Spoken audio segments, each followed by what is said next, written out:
Yes. Hi all, welcome back to my YouTube channel. So almost 3.5 month ಆಗಿದೆ ನಾನು videos upload ಮಾಡಿದೆ. ಸುಮಾರು ಜನ ಕಮೆಂಟ್ಸಲ್ಲಿ ಕೇಳಿದ್ರಿ, ಡಿ ಎಮ್ ಮಾಡಿ ಕೇಳಿದ್ರಿ ಆ್ಯಂಡ್ ಗೊತ್ತಿರೋರು ಸಹ ನನಗೆ ತುಂಬ ಜನ ಕೇಳಿದ್ರು ಯಾಕೆ ವೀಡಿಯೋಸ್ ಮಾಡ್ತಿಲ್ಲ, ಯಾಕೆ ವೀಡಿಯೋಸ್ ಮಾಡ್ತಾ ಇಲ್ಲ ಅಂತ. ಎಸ್, ವೀಡಿಯೋಸ್ ಮಾಡದೇ ಇರೋದಕ್ಕೆ ತುಂಬ ದೊಡ್ಡ ರೀಸನ್ನೇ ಇದೆ. ಆ್ಯಂಡ್ ಅದೇ ಒಂದು ಮೇನ್ ರೀಸನ್ ಅಂತಲೂ ಅಲ್ಲ, ಬಟ್ ಆ ರೀಸನಿಂದ ಸ್ವಲ್ಪ ಡಿಸ್ಟರ್ಬ್ ಆಗಿರೋದು ಇದೆ. ಆ್ಯಂಡ್ ವಿಡಿಯೋ ಮಾಡಬೇಕಂತನೂ ಅನ್ನಿಸ್ತಾ ಇರಲಿಲ್ಲ. ಬಟ್ ಈಗ ಯಾಕೆ ಅಗೇನ್ ಸ್ಟಾರ್ಟ್ ಮಾಡಿದ್ದೀನಿ ಅಂದರೆ, ಸುಮಾರು ಜನ ಸಬ್ಸ್ಕ್ರೈಬರ್ಸ್ ಆಗಿದ್ದೀರ ನನಗೆ. ಅಟ್ಲೀಸ್ಟ್ ಅವರಿಗೆ ರೆಸ್ಪೆಕ್ಟ್ ಕೊಟ್ಟಾದರೂ ನಾನು ಅಗೇನ್ ವೀಡಿಯೋಸ್ ಸ್ಟಾರ್ಟ್ ಮಾಡಬೇಕು ಅಂತ ಮಾಡಿದ್ದೀನಿ ಪುನಃ. ಆಲ್ಮೋಸ್ಟ್ 3.5 ಮಂತ್ ಆಗಿದೆ. ನನಗೆ ಹೇಗೆ ಮಾತಾಡಬೇಕು ಅಂತಲೂ ಗೊತ್ತಾಗ್ತಾ ಇಲ್ಲ. ಸಿಕ್ಕಾಪಟ್ಟೆ ನರ್ವಸ್ ಸಹ ಆಗ್ತಾ ಇದೆ. ಇನ್ನು ಹೊಸದಾಗಿ ವೀಡಿಯೋ ಶುರು ಮಾಡ್ತಿರೋ ಥರ ಆಗ್ತಾ ಇದೆ. ಸೊ ವೀಡಿಯೋಸ್ ಯಾಕೆ ಮಾಡಿಲ್ಲ ಅಂತ ಹೇಳೋದಾದರೆ, ಎಸ್, ಬಿಗ್ ರೀಸನ್ ನಮ್ಮ ಅಣ್ಣನ ಸಾವು. ಎಸ್, ನನ್ನ ಸ್ವಂತ ಅಣ್ಣ ಮೇ 12ಗೆ ತೀರ್ಕೊಂಡಿದ್ದು. ಅನ್ಎಕ್ಸ್ಪೆಕ್ಟೆಡು. ಹಿಂಗಾಗತ್ತೆ ಅಂತಲೂ ಅಂದ್ಕೊಂಡಿರಲಿಲ್ಲ, ಯಾರು ಎಕ್ಸ್ಪೆಕ್ಟ್ ಸಹ ಮಾಡಿರಲಿಲ್ಲ. ಸಡನ್ ಡೆತ್ತು. ಚೆನ್ನಾಗಿದ್ದವನು, ಏನೂ ಪ್ರಾಬ್ಲಮ್ ಇಲ್ಲದೆ ಇರೋನು ಸಡನ್ನಾಗಿ ಒಂದು ವಾಮಿಟ್ ಅಷ್ಟೇ ಆಗಿದ್ದು. ಅಷ್ಟೇ ರೀಸನ್ನು. ಹಾಸ್ಪಿಟಲ್ ಕರ್ಕೊಂಡು ಹೋದ್ರೂ ಏನೂ ಯೂಸ್ ಆಗಿಲ್ಲ. ಸಾರಿ. ಆ್ಯಂಡ್ ಒನ್ ಥಿಂಗ್, ಯಾವುದೇ ಸಿಂಪತಿ ಗಿಟ್ಟಿಸ್ಕೊಳ್ಳೋಕ್ಕೋಸ್ಕರ ಈ ವಿಡಿಯೋ ಮಾಡ್ತಾ ಇಲ್ಲ.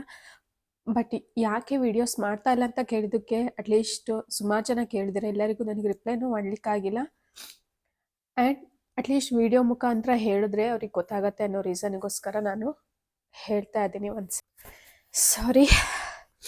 ಎಷ್ಟು ಅಳಬಾರ್ದು ಅಂತ ಡಿಸೈಡ್ ಆಗಿ ನಾನು ವಿಡಿಯೋ ಶುರು ಮಾಡಿದ್ದೀನಿ. ಬಟ್ ಆ ವಿಷಯ ಟಾಪಿಕ್ ಎತ್ತಿದ ತಕ್ಷಣ ಅಳು ಬರುತ್ತೆ. ಹಾಗಂತ ನಾನು ಇಷ್ಟು ದಿನ ಅಳ್ತಾ ಇದ್ದೆ ಅಂತನೂ ಅಲ್ಲ.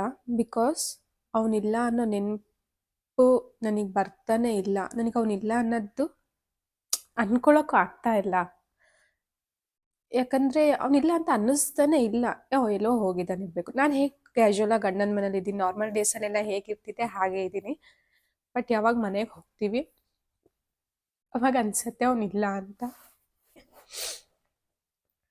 ಅವಾಗ ಇಲ್ಲ ಅನಿಸತ್ತೆ. ಬಟ್ ಇನ್ನೊಂದು ಕಡೆ ಅನ್ನಿಸುತ್ತೆ, ಎಲ್ಲಿಗೋ ಹೋಗಿದ್ದಾನೆ, ಬರ್ತಾನೆ. ಅವ್ರು ಶಾಪಿಗೆ ಹೋಗಿದ್ದಾನೆ, ಅವನದು ಮೊಬೈಲ್ ಶಾಪ್ ಇದ್ದಿದ್ದು. ಸೊ ಶಾಪಿಗೆ ಹೋಗಿದ್ದಾನೇನೋ, ಬರ್ತಾನೆ ಅಂತ ಅಷ್ಟೇ ಇರತ್ತೆ ಮೈಂಡಲ್ಲಿ. ಬಿಟ್ಟರೆ ಅವನಿಲ್ಲ ಅನ್ನೋದಾಗಲಿ, ಅವನಿಗೆ ಹಿಂಗಾಗಿದೆ ಅನ್ನೋದಾಗಲಿ ಸೀರಿಯಸ್ಲಿ ಯಾವುದು ತಲೆಗೆ ಬರೋದೇ ಇಲ್ಲ. ಯಾಕಂದರೆ ಈಗ ಯಾರಿಗೋ ಒಂದು ಹುಷಾರಿರಲಿಲ್ಲ ಅಂತ ಇರ್ಬೋದು ಅಂದ್ಕೊಳ್ಳಿ. ಎಷ್ಟೋ ಜನ ಹುಷಾರಿಲ್ಲದೆ ಹಾಸಿಗೆ ಹಿಡಿದು ಎಷ್ಟೊಂದೆಲ್ಲ ಟ್ರೀಟ್ಮೆಂಟ್ ತಗೊಂಡು ಹಿಂಗೆಲ್ಲ ಆಗಿ ತೀರ್ಕೊಂಡಾಗ ಅದು ಮನಸ್ಸಲ್ಲಿ ಉಳ್ಕೊಳ್ಳುತ್ತೆ. ಹಿಂಗಾಗಿತ್ತು, ಅವ್ರಿಗೆ ಹುಷಾರಿರಲಿಲ್ಲ, ಸೊ ತೀರ್ಕೊಂಡ್ರು ಅಂತ. ಬಟ್ ಇವನಿಗೆ ಏನೂ ಪ್ರಾಬ್ಲಮ್ ಇರಲಿಲ್ಲ. ಸೀರಿಯಸ್ಲಿ ಏನೂ ಪ್ರಾಬ್ಲಮ್ ಇರಲಿಲ್ಲ. ಅವನಿಗೆ ಕಣ್ಣಿಂದ ಒಂದು ಸ್ವಲ್ಪ ಪ್ರಾಬ್ಲಮ್ ಇತ್ತು. ಮೀನ್ಸ್ ಲೆಫ್ಟ್ ಐದು ಸ್ವಲ್ಪ ವಿಷನ್ ಪ್ರಾಬ್ಲಮ್ ಇತ್ತು. ಅವನು ಅವಾಗೆಲ್ಲೋ ಒಂದು ಕಡೆ ದಾವಣಗೆರೆಯಲ್ಲೋ ಒಂದು ಹಾಸ್ಪಿಟಲಲ್ಲಿ ಅವನು ಸ್ವಲ್ಪ ಕಣ್ಣು ಕ್ರಾಸ್ ಇತ್ತು. ಅದನ್ನು ಸರಿ ಮಾಡ್ಸೋಕ್ಕೆ ಅಂತ ಒಂದು ಆಪ್ರೇಷನ್ ಮಾಡಿಸಿದ್ದ. ಆವಾಗ ಅವನಿಗೆ ನರದಲ್ಲಿ ಏನೋ ಪ್ರಾಬ್ಲಮ್ ಆಗಿತ್ತು. ಅದರಿಂದ ಕಣ್ಣಿಂದ ಸ್ವಲ್ಪ ಪ್ರಾಬ್ಲಮ್ ಶುರುವಾಗಿತ್ತು. ಬಿಟ್ಟರೆ ಬೈ ಬರ್ತಿಂದ ಆಗಿರ್ಬೋದು ಯಾವುದೇ ರೀತಿ ಪ್ರಾಬ್ಲಮ್ ಇಲ್ಲದೆ ಹೆಲ್ದಿ ಚೈಲ್ಡಾಗೆ ಇದ್ದವನವನು. ಅದರಿಂದ ಒಂದು ಕಣ್ಣಿಂದೊಂದು ಆಲ್ಮೋಸ್ಟ್ ಒಂದು 3-4 ಟೈಮ್ಸು ಆಪ್ರೇಷನ್ ಆಗಿದೆ ಅವನಿಗೆ. ಅದೊಂದೇ ರೀಸನ್ನು. ಬಿಟ್ಟರೆ ಬೇರೆ ಏನೂ ಪ್ರಾಬ್ಲಮ್ ಇರಲಿಲ್ಲ ಅವನಿಗೆ. ಫಿಸಿಕಲಿ ಆರಾಮಾಗೇ ಇದ್ದ. ಎಸ್, ಬಟ್ ಆ್ಯಕ್ಚುಲಿ ಅವನಿಗೆ ರೀಸೆಂಟಾಗಿ ಮದುವೆ ಆಗಿತ್ತು. December 4th ಮದುವೆ ಆಗಿತ್ತು. ಅವ್ನು ತೀರ್ಕೊಬೇಕಾದ್ರೆ 5 months ಆಗಿತ್ತು ಅಷ್ಟೇ ಮದುವೆ ಆಗಿ. ಅವನ ಆಸೆ ಅಂತ ಅವನೇ ಓಕೆ ಮಾಡಿದ್ದು ಹುಡುಗಿಯವರು. ಸೊ ಮದುವೆ ಎಲ್ಲ ಆಗಿ ಚೆನ್ನಾಗೇ ಇತ್ತು, ಲೈಫ್ ಚೆನ್ನಾಗೇ ಇತ್ತು. ಸಡನ್ನಾಗಿ ಹೀಗಾಯಿತು ಅಂತ ಸೀರಿಯಸ್ಲಿ ಯಾರಿಗೂ ಅರ್ಗಿಸ್ಕೊಳ್ಳೋಕ್ಕೆ ಆಗಿಲ್ಲ. ಬರೀ ನಮ್ಮ ಮನೆಯವರೆಲ್ಲ, ಇಡೀ ಊರೇ ಹತ್ತಿದೆ ಅವತ್ತು. ಅಷ್ಟು ಯಾಕಂದರೆ ಅವನು ಎಲ್ಲರ ಹತ್ರನೂ ಚೆನ್ನಾಗಿದ್ದವನು. ಅವನಿಗೆ ಆ್ಯಕ್ಚುಲಿ ಶಾರ್ಟ್ ಟೆಂಪರು. ಕೆಲವ್ರ ಹತ್ರ ಸಿಟ್ಟು ಮಾಡ್ತಿದ್ದ, ಮಾತು ಬಿಟ್ಟಿದ್ದ, ಅವೆಲ್ಲ ಕ್ಯಾಶುವಲು. ಇದು ಜೀವನ ಅಂದಮೇಲೆ ಆ್ಯಂಡ್ ಒಬ್ಬ ಮನುಷ್ಯ ಅಂದಮೇಲೆ ಅವೆಲ್ಲ ನಾರ್ಮಲ್ಲು. ಬಟ್ ಎಂಥವ್ರನ್ನು ಕರೆದು ಮಾತಾಡಿಸ್ತಿದ್ದ, ಹಂಗಿದ್ದು. ಎಸ್, ಅಂಥವ್ರನ್ನು ಕರೆದು ಮಾತಾಡಿಸ್ತಿದ್ದ ಅಂಥವನು. ಸೊ ಅವನದು ವಿಷಯ ಕೇಳಿದಾಗ ಸೀರಿಯಸ್ಲಿ ಎಲ್ಲರಿಗೂ ಶಾಕ್ ಆಗಿದೆ. ಆ್ಯಂಡ್ ಒಬ್ಬರು ತಲೆ ತಿರುಗಿ ಸಹ ಬಿದ್ದಿದ್ದಾರೆ. ಅವೆಲ್ಲ ನಮಗೆ ಲೇಟಾಗಿ ಗೊತ್ತಾಗಿದೆ. ಸೊ ಒಂದು ರೀತಿಯಲ್ಲಿ ಖುಷಿ ಆಗುತ್ತೆ ನಮ್ಮಣ್ಣ ಇಷ್ಟು ಜನನ ಪ್ರೀತಿ ಸಂಪಾದಿಸ್ಕೊಂಡಿದ್ದ ಅನ್ನೋಕ್ಕೆ. ಯಾಕಂದರೆ ಅವ್ನು ತೀರ್ಕೊಂಡಿದ್ದ ದಿನವೂ ಅಷ್ಟೇ ಆಲ್ಮೋಸ್ಟ್ ಸುಮಾರು ಜನ ನೋಡೋಕ್ಕೆ ಬಂದಿದ್ದರು. ಬಟ್ ಅದೆಲ್ಲ ನಮಗೆ ಗೊತ್ತಿಲ್ಲ. ನಮಗೆ ಆಮೇಲೆ ಕೆಲವ್ರು ಹೇಳಿದಾಗನೇ ಗೊತ್ತು ಎಷ್ಟು ಜನ ಬಂದಿದ್ದರು ಅಂದರೆ ಹೇಳಲಿಕ್ಕಾಗಲ್ಲ ಅನ್ನೋಷ್ಟು. ಆ್ಯಕ್ಚುಲಿ ಸೊ ಏನಾಯಿತು ಅಂತ ಹೇಳ್ತೀನಿ. ಅವತ್ತಿನ ದಿನ ಅವನದು ಮೊಬೈಲ್ ಶಾಪ್ ಇದ್ದಿದ್ದು ನಮ್ಮೂರಲ್ಲೇ ತೀರ್ಥಹಳ್ಳಿ ಹತ್ರ. ಮೊಬೈಲ್ ಶಾಪ್ ಇದ್ದಿದ್ದು ಏನಂದರೆ, ಅವನ ನಾರ್ಮಲ್ ಆಗಿ ಹೇಗೆ ಮಾರ್ನಿಂಗ್ ಎದ್ದು ಆ್ಯಕ್ಚುಲಿ ಎದ್ದ ತಕ್ಷಣ ಒಂದು ಲೋಟ ನೀರು ಕುಡಿತಾನೆ ಅಷ್ಟೇ. ನೀರು ಕುಡಿದ ತಕ್ಷಣ ಅಂಗಡಿ ಕೀ ತೊಗೊಂಡು ಹೊರಗೆ ಹೊರಟ ಅಂತೆ. ಹೋಗಿ ಬರ್ತೀವಿ ಡ್ಯೂಟಿಗೆ ಅಂತ ಅಮ್ಮ ಮತ್ತು ಪಪ್ಪ ಇದ್ದಿದ್ದು ಮನೇಲಿ. ಹೊರಟ ತಕ್ಷಣ ನಮ್ಮಮ್ಮ ಒಳಗಡೆ ಏನೋ ಕೆಲಸ ಮಾಡ್ತಾಯಿದ್ರಂತೆ. ಸೊ ಇನ್ನೂ ಯಾಕೋ ಗಾಡಿ ಸೌಂಡ್ ಕೇಳಿಸ್ಲಿಲ್ಲ ಅಲ್ಲ ಅಂತ ಹಿಂಗೆ ಹೊರಗಡೆ ಬಂದು ನೋಡಿದ ತಕ್ಷಣ ಅವ್ನು ಹಾಲಲ್ಲಿ ಕುತ್ಕೊಂಡಿದ್ದ ಅಂತೆ ಕೆಳಗಡೆ. ಯಾಕೋ ತಲೆ ತಿರುಗ್ತಾ ಇದೆ ಅಂತ. ಅದಕ್ಕೆ ಏನಾಯಿತು, ಸರಿ ಹಂಗಾರೆ 9:00 9:30 ಆಗಿದೆ, ಸ್ವಲ್ಪ ಹೊತ್ತು ಮಲ್ಕೊ, ಇನ್ನು ತಿಂಡಿ ರೆಡಿ ಮಾಡ್ತೀನಿ, ತಿಂಡಿ ತಿನ್ಕೊಂಡೇ ಹೋಗು ಅಂತ ಅಂದ್ರಂತೆ ಅಮ್ಮ. ಬೇಡ ಅಂತ ಹೇಳಿ ವಾಮಿಟ್ ಬರ್ತಿದೆ ಅಂತ ಹೊರಗೆ ಹೋಗಿ ಹಿಂಗೆ ವಾಮಿಟ್ ಮಾಡಿದ್ದಾನಷ್ಟೇ ಅಂತ. ವಾಮಿಟ್ ಮಾಡಿದ ತಕ್ಷಣ ನಮ್ಮಮ್ಮ ಅಲ್ಲೇ ಚೇರ್ ಕೊಟ್ಟು ಕೂರಿಸಿದ್ದಾರೆ. ಅದಾದಮೇಲೆ ಒಂದೇ ಸತಿ ವಾಮಿಟ್ ಆಗಿರೋದು. ಅದಾದಮೇಲೆ ಅನ್ಕಾನ್ಷಿಯಸ್ ಅವನು. ಸೊ ಆ ಮೂಮೆಂಟಲ್ಲಿ ಆ್ಯಂಬುಲೆನ್ಸ್ ಕಾಲ್ ಮಾಡಿದ್ರು, ಯಾವುದೂ ಕರೆಕ್ಟಾಗಿ ಸಿಗಲಿಲ್ಲ ನಮಗೆ. ಲೇಟ್ ಆಗುತ್ತೆ 30 ಮಿನಿಟ್ಸ್ ಅಂತ. ಯಾವುದೇ ಕಾರಿಗೆ ಫೋನ್ ಮಾಡಿದ್ರು ಸಿಕ್ಕಿಲ್ಲ.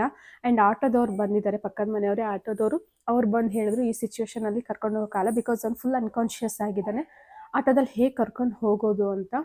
ಸೊ ನೆಕ್ಸ್ಟು ಅಲ್ಲೇ ನಮ್ಮ ಮನೆ ಹತ್ರನೇ ಅಣ್ಣ ಒಬ್ಬರು ಗ್ರಾಮ ಪಂಚಾಯತಿ ಮೆಂಬರ್ ಅವರು, ಅವ್ರಿಗೆ ಕಾಲ್ ಮಾಡಿದ ತಕ್ಷಣ ಅವ್ರು ಬಂದು ಮಾಳೂರು ಹಾಸ್ಪಿಟಲಿಗೆ ಕರ್ಕೊಂಡು ಹೋಗಿದ್ದಾರೆ. ಬಟ್ ಮಾಳೂರು ಹಾಸ್ಪಿಟಲಲ್ಲಿ ಯಾರೂ ಸಿಕ್ಕಿಲ್ಲ ನಮಗೆ, ಡಾಕ್ಟರ್ ಗಿಟ್ಟರ್ ಯಾರೂ ಇರಲಿಲ್ಲ ಅಂತೆ. ಸೊ ನೆಕ್ಸ್ಟು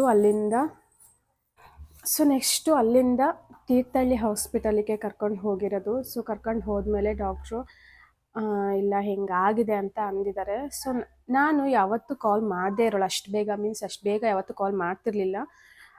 ಆಲ್ಮೋಸ್ಟ್ 9:40ಗೇನೇನೋ ನನಗೆ ಅಮ್ಮನಿಗೆ ಕಾಲ್ ಮಾಡಿದಾಗ, ಇಲ್ಲ ಅಮ್ಮಿ ಯಾಕೋ ಅಣ್ಣನಿಗೆ ಹುಷಾರಿಲ್ಲ, ಹಿಂಗೆ ಕರ್ಕೊಂಡು ಹಾಸ್ಪಿಟಲಿಗೆ ಹೋಗ್ತಾ ಇದ್ದೀವಿ ಅಂತ ಅಂದಿದ್ದಷ್ಟೇ. ಅದಾದಮೇಲೆ ಬರೀ ನಮಗೆ ಪದೇ ಪದೇ ಕಾಲ್ ಮಾಡೋದು, ಏನಾಯಿತು ಅಂತ ಕೇಳೋದೇ ಆಗಿತ್ತು. ಆಲ್ಮೋಸ್ಟ್ 10:30 10:15 ಅಷ್ಟೊತ್ತಿಗೆ ನಮ್ಮ ಪಕ್ಕದ ಮನೆ ಅಂಕಲು ಸಹ ಹೋಗಿದ್ರು ಅವರೊಟ್ಟಿಗೆ. ಕಾಲ್ ಮಾಡಿದ ತಕ್ಷಣ ಆ್ಯಕ್ಚುಲಿ ಮಣಿಪಾಲಿಗೆ ಕರ್ಕೊಂಡು ಹೋಗೋದು ಅಂತ ನಾವು ಮಾತಾಡ್ತಿದ್ರು. ಸೊ ನೋಡೋಣ ಅಂತ ನಾವು ಆ್ಯಕ್ಚುಲಿ ಇಲ್ಲಿಂದ ಹೊರಟಿದ್ವಿ, ಸ್ನಾನ ಎಲ್ಲ ಮಾಡಿಕೊಂಡು ಹೊರಟಾಗ ಪಕ್ಕದ ಮನೆ ಅಂಕಲಿಗೆ ಕಾಲ್ ಮಾಡಿದಾಗ, ಇಲ್ಲ ನೀನು ಡೈರೆಕ್ಟ್ ಮನೆಗೆ ಬಂದುಬಿಡು ಅಂತ ಅಂದರು. ನನಗೆ ಅವಾಗನೇ ಸ್ವಲ್ಪ ಡೌಟ್ ಆಯಿತು.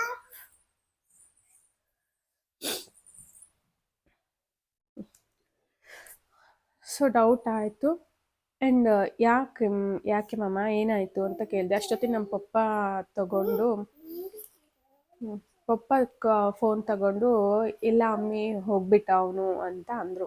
ಸೀರಿಯಸ್ಲಿ ಎಷ್ಟು ಶಾಕ್ ಆಯಿತು ಅಂದರೆ, ಅನ್ಎಕ್ಸ್ಪೆಕ್ಟೆಡ್ ಒಂದು ನ್ಯೂಸು. ಆ್ಯಕ್ಚುಲಿ ನಮ್ಮ ಮನೆಗೆ ರಿಲೇಟಿವ್ಸ್, ಇಲ್ಲಿ ಗಂಡನ ಮನೆಗೆ ರಿಲೇಟಿವ್ಸ್ ಎಲ್ಲ ಬರೋದಿದ್ರು. ಹಾಲಿಗೆ ನಾವು ಒಂದು ವೀಕಿಂದ ಅದ್ರ ಪ್ರಿಪ್ರೇಷನಲ್ಲೇ ಇದ್ವಿ. ಮನೆ ಕ್ಲೀನ್ ಮಾಡು, ಅದು ಕ್ಲೀನ್ ಮಾಡು, ಇದು ಕ್ಲೀನ್ ಮಾಡು ಅಂತ. ಆ್ಯಕ್ಚುಲಿ ನಾನು ಇಲ್ಲಿಗೆ ಬಂದಿದ್ದು 1 ವೀಕ್ ಆಗಿತ್ತು ಅಷ್ಟೇ. ಅದಕ್ಕೂ ಬ್ಯಾಕು ನಾನು ಅಮ್ಮನ ಮನೇಲೇ ಇದ್ದೆ. 1 ವೀಕ್ ಅಷ್ಟೇ ಆಗಿದ್ದು ನಾನು ಇಲ್ಲಿಗೆ ಬಂದಿದ್ದು. ಸಡನ್ನಾಗಿ ನ್ಯೂಸ್ ಕೇಳಿ ಸೀರಿಯಸ್ಲಿ ಕೈ ಕಾಲೆಲ್ಲ ನಡ್ಲಿಕ್ಕೆ ಶುರು ಆಯಿತು. ಏನು ಮಾಡಬೇಕು ಏನು ಅಂತಲೂ ಗೊತ್ತಾಗಿಲ್ಲ. ಸೊ ಇಮಿಡಿಯೇಟಾಗಿ ಹೊರಟು ನೋಡಿದ್ರೆ ಮಲಗಿಸ್ಬಿಟ್ಟಿದ್ರು. ಏನು ಮಾಡಬೇಕು, ಹಿಂಗೆ ರೆಸ್ಪಾಂಡ್ ಮಾಡಬೇಕು ಅಂತಲೂ ಸಹ ಗೊತ್ತಾಗಿಲ್ಲ. ಅಷ್ಟು ಒಂದು, ಬಿಕಾಸ್ ನಾನು ಅಂದರೆ ತುಂಬ ಆಸೆ ಮಾಡ್ತಾ ಇದ್ದೆ. ಅದೆಲ್ಲರಿಗೂ ಗೊತ್ತಿತ್ತು ಎಷ್ಟು ಆಸೆ ಮಾಡ್ತಾ ಇದ್ದ ಅಂದರೆ, ನನ್ನನ್ನು ಅಷ್ಟೇ ಅಲ್ಲ ಅಮ್ಮನೂ ಅಷ್ಟೇ ತುಂಬ ಆಸೆ ಮಾಡ್ತಿದ್ದ. ಸಾರಿ. ಓಕೆ, ಎಷ್ಟು ಕಂಟ್ರೋಲ್ ಮಾಡಿಕೊಂಡ್ರು ಕಂಟ್ರೋಲ್ ಆಗ್ತಾ ಇಲ್ಲ. ಓಕೆ, ಇಲ್ಲಿ ಇಷ್ಟೇ ವಿಷಯ ಏನಕ್ಕೆ ವಿಡಿಯೋ ಮಾಡಿರಲಿಲ್ಲ ಅಂತ. ಆ್ಯಂಡ್ ಅವನ ಜೀವನದಲ್ಲಿ ಕೆಲವು ನಿರ್ಧಾರಗಳನ್ನು ತುಂಬ ಯೋಚನೆ ಮಾಡಿ ತಗೊಳ್ಬೇಕಿತ್ತು. ಕೆಲವು ರೀಸನ್ಸಿಂದನೇ ಹಿಂಗಾಯಿತು. ಎಲ್ಲವೂ ನಾವು ಏನಂತಾರೆ ಮೆಡಿಸಿನ್ನು ಅವ್ರ ಹೆಲ್ತು ಕೆಲವು ಅದರಿಂದನೇ ಹಿಂಗಾಯ್ತು ಅಂತ ಹೇಳಲಿಕ್ಕೂ ಆಗಲ್ಲ. ಹಣೆ ಬರಹ ಹೇಗಿರುತ್ತೆ ಏನೋ ಗೊತ್ತಿಲ್ಲ. ಆ್ಯಂಡ್ ಒಂದು ಹೇಳೋದು, ಯಾರೇ ಲೈಫಲ್ಲಿ ಏನೇ ಮೇಯ್ನ್ ಇಂಪಾರ್ಟೆಂಟ್ ಕೆಲವು ಡಿಸಿಷನ್ಸ್ ಇರುತ್ತೆ ಲೈಫಲ್ಲಿ, ಅದನ್ನು ತೊಗೊಳ್ಬೇಕಾದ್ರೆ 100 ಸತಿ ಯೋಚನೆ ಮಾಡಿ ತೊಗೊಳ್ಳಿ. ಬಿಕಾಸ್ ನನಗೆ ಅವನು ಸತ್ತಾಗ ಆಗಿದ್ದ ನೋವುಕ್ಕಿಂತನೂ ಕೆಲವ್ರು ಮಾತಾಡಿದ್ದ ನೋವುಗಳು ಈಗನೂ ಮನಸ್ಸಲ್ಲಿ ಉಳ್ಕೊಂಡಿದೆ. ಯಾರು ಇಂದ ಎಕ್ಸ್ಪೆಕ್ಟ್ ಮಾಡಿರಲ್ಲ ಅಂಥ ಮಾತುಗಳು, ಅಂಥವರೆಲ್ಲ ಮಾತಾಡಿದಾಗ ತುಂಬ ಹರ್ಟ್ ಆಗಿದ್ದು ಇದೆ. ಆ್ಯಂಡ್ ಮುಂದೇನಾದ್ರು ಲೈಫಲ್ಲಿ ಚೆನ್ನಾಗಿರಲಿ ಅಂಥವ್ರು. ಸೊ ಇದೇ ರೀಸನ್ನು ಅಷ್ಟೇ. ಆ್ಯಂಡ್ ನಂದು ಒಂದು ಬಾಂಡಿಂಗು ಚೆನ್ನಾಗಿತ್ತು. ಎಷ್ಟೊತ್ತಿಗೂ ನಾನು ಬೈತಾನೆ ಇರ್ತಿದ್ದೆ ಅವನಿಗೆ, ಅಲ್ಲಿ ನೀಟಾಗಿಡು, ಇಲ್ಲಿ ನೀಟಾಗಿಡು, ಬಾತ್ರೂಮಿಗೆ ಹೋದ್ರೆ ನೀರು ಹಾಕು, ಟಾಯ್ಲೆಟಿಗೆ ಹೋದ್ರೆ ನೀರು ಹಾಕು, ಬಟ್ಟೆ ಹಾಕೋತ ಐರನ್ ಮಾಡಿ ಹಾಕು, ನೆಲ ಒರೆಸ್ತಾ ಕಾಲಿಡಬೇಡ, ಬರೀ ಬೈತಾನೆ ಇರ್ತಿದ್ದೆ. ಇವಾಗ ಅನ್ನಿಸ್ತಿದೆ ಇದ್ದಾಗ ಎಷ್ಟಾಗತ್ತೆ ಅಷ್ಟು ಪ್ರೀತಿ ಮಾಡಿ ಕಳ್ಕೊಂಡ್ಮೇಲೆ ಬರೀ ನೆನಪಷ್ಟೇ ಇರೋದು, ಬೇಕು ಅಂದರೂ ವಾಪಸ್ ಬರಲ್ಲ ಅವರು. ಸೊ ಇದ್ದಾಗ ಎಷ್ಟಾಗತ್ತೋ ಅಷ್ಟು ಪ್ರೀತಿ ಮಾಡಿಕೊಂಡು ಚೆನ್ನಾಗಿರಿ. ಲೈಫ್ ತುಂಬ ಸಣ್ಣದು, ಯಾರ ಲೈಫ್ ಯಾವಾಗ ಹೇಗೆ ಹೋಗುತ್ತೆ ಅನ್ನೋದು ಗೊತ್ತಾಗಲ್ಲ. ಸೊ ಜಗಳ, ಮನಸ್ತಾಪ, ಸಿಟ್ಟು ಎಲ್ಲ ಬಿಟ್ಟು ಆರಾಮಾಗಿ ಇರೋಷ್ಟು ದಿನ ಚೆನ್ನಾಗಿರಿ. ಲಾಸ್ ಆಗಿರೋದು ನಮಗಿವಾಗ, ಬೇರೆ ಯಾರಿಗೂ ಏನೂ ಲಾಸ್ ಆಗಿಲ್ಲ. ಬಟ್ ಮಾತಾಡೋರು ಸುಮಾರೆಲ್ಲ ಮಾತಾಡ್ಬಿಟ್ಟಿದ್ದಾರೆ ಹಾಗೆ ಹಿಂಗೆ ಅಂತ. ಆ್ಯಕ್ಚುಲಿ ಕೆಲವ್ರು ಹಿಂದ್ಗಡೆಯಿಂದನೂ ಹೇಳಿದಾರೆ ಅವ್ನಿಗೆ ಬ್ರೈನ್ ಟ್ಯೂಮರ್ ಇತ್ತು, ಬ್ರೈನಲ್ಲೇನೋ ಪ್ರಾಬ್ಲಮ್ ಇತ್ತು, ನರದಲ್ಲೇನೋ ಪ್ರಾಬ್ಲಮ್ ಇತ್ತು, ಹಾಗಲಿಕ್ಕೋಗಿ ತೀರ್ಕೊಂಡಿದ್ದಂತೆ ಅಂತ. ಹಾಗೇನೂ ಇರಲಿಲ್ಲ. ಇದ್ದಿದ್ರೆ ನಾವು ಅವ್ನಿಗೆ ಮದುವೆನೇ ಮಾಡ್ತಿರ್ಲಿಲ್ಲ. ಇನ್ನೊಂದು ಹೆಣ್ಣಿನ ಲೈಫ್ ಹಾಳು ಮಾಡೋಕ್ಕೆ ನಮಗೆ ಇಷ್ಟ ಇರಲಿಲ್ಲ. ಬಟ್ ಕೆಲವ್ರು ಮಾತಾಡಿದ್ದಾರೆ